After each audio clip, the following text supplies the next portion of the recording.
Hey guys, we're going to talk about major oil burning issue solved. This 460 here was burning close to a quart every 300 miles, and now it's so much better. My neighbor is actually being too loud, so let's go inside. So I had bad valve stem seals. So one of the things with the valve stem seals is you'll see a lot of blue smoke when the engine is first turned on after sitting. So let's see how that looks here.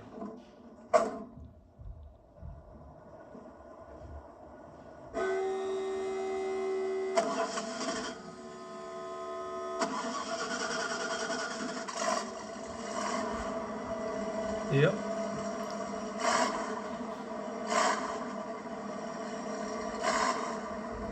Then as you see, when I apply some throttle, when I let go of the throttle, there's a lot of smoke as well. So that's deceleration. That's pulling a high vacuum and then pulling all the oil straight out and burning it.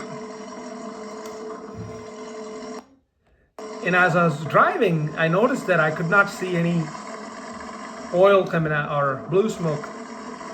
But that doesn't mean that you're not burning oil, you just can't see it. So that was my problem statement. Here's a video after the job was done. And when you see it start smoking, that's not oil. That's actually extra fuel from the choke. Closed. And that's kind of black in color. Then as I apply throttle, you don't see any more smoke upon throttle release. Then here's one more.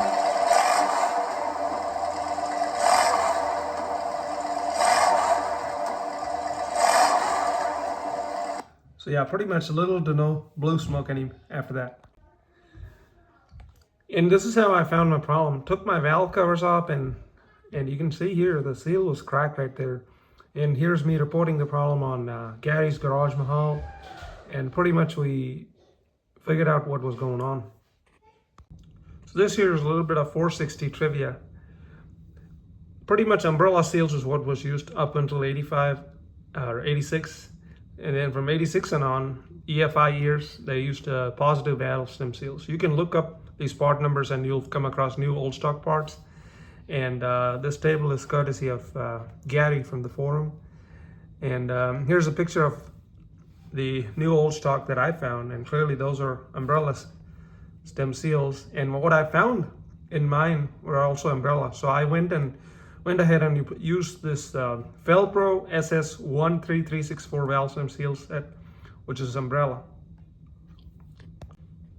When I started pulling the seals, I mean, look at that. First cylinder seal was cracked in half. And then if you compare the new one versus the old one, you can see how much bigger the old one is. The opening, I mean, this thing was basically letting so much oil go through. And of course the new ones, even though they're a lot smaller, they fit snug around the valve stem itself. The umbrella seals move up and down with the valves, and you need a tight fit for that. And I just wanted to talk about, here's another clue that it could be valve stem seals. All the plugs within 500 miles looked like they had so much oil and gunk on them.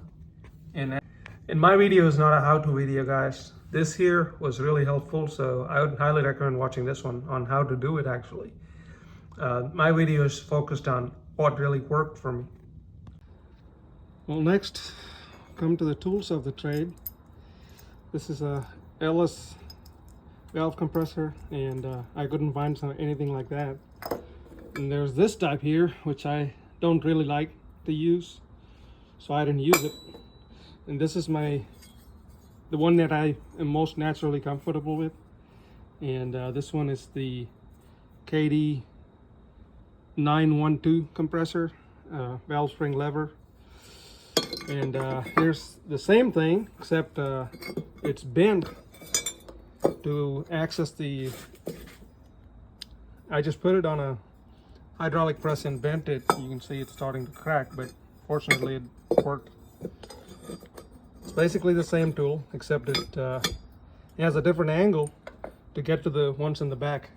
So as As I was saying, these are non-adjustable rockers, so you get them to top dead center and you just cinch them down to the specified torque. And so I used this kind of a thing over the hole here, and I got it where the rocker bolt goes. And this is pretty nice because I can use it anywhere, and if I wanted to get more leverage, I can turn the nut down and move it down. The key is to, again, use the different levers as needed. For the ones out here, you know, there was all the room to move to use this one. But the one in the back, the one that really actually worked, was one that let me move a little bit here. And it was really tight. I was actually, when I was bolted down, I was like there, and I got up there. So I got the job done with just these tools here. So they worked really well. And here's a picture of me using both of them side by side. On the one that was in the very back, I used the one that I bent, and you can see how I created a stud with a nut that I could use to cinch down this tool. And then as I pulled up the lever, the spring compressed. So that's how it worked there for that. Now this is the angle of the tool that you purchase, and obviously if this was back there, it would hit the heater box. So I also did a leakage test on all my cylinders. So I used air to keep them basically pressurized so the valves don't drop. And it was an excellent time to do a leakage test. And as you can see here, all my cylinders were really, really good. Almost no leakage, you know, over 90%. So that was another clue that it was just the seals burning all that oil.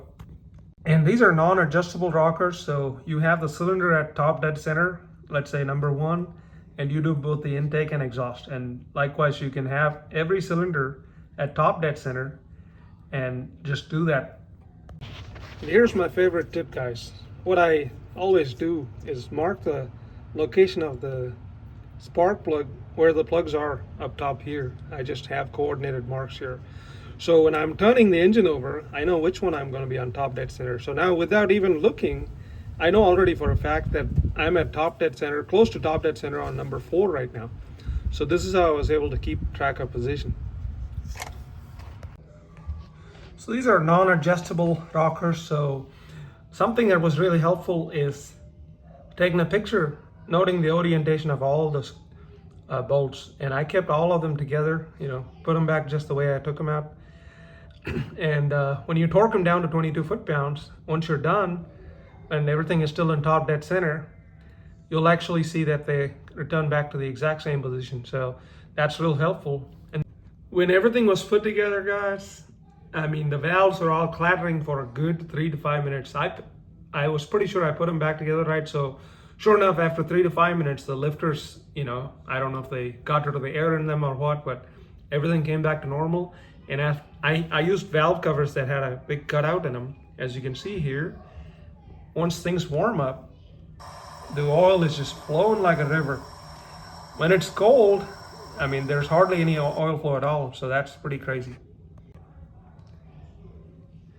And I noticed some of the push rods were basically not turning or turning real slow, but thankfully the lifter is spinning, turning underneath is what matters. You know, sometimes the push rods spin faster, but some of them were really slow, but the lifter under them was spinning, so that's all that mattered. Last tip, guys, before we close the video. So when you put the rocker back together, pay attention to the pedestal.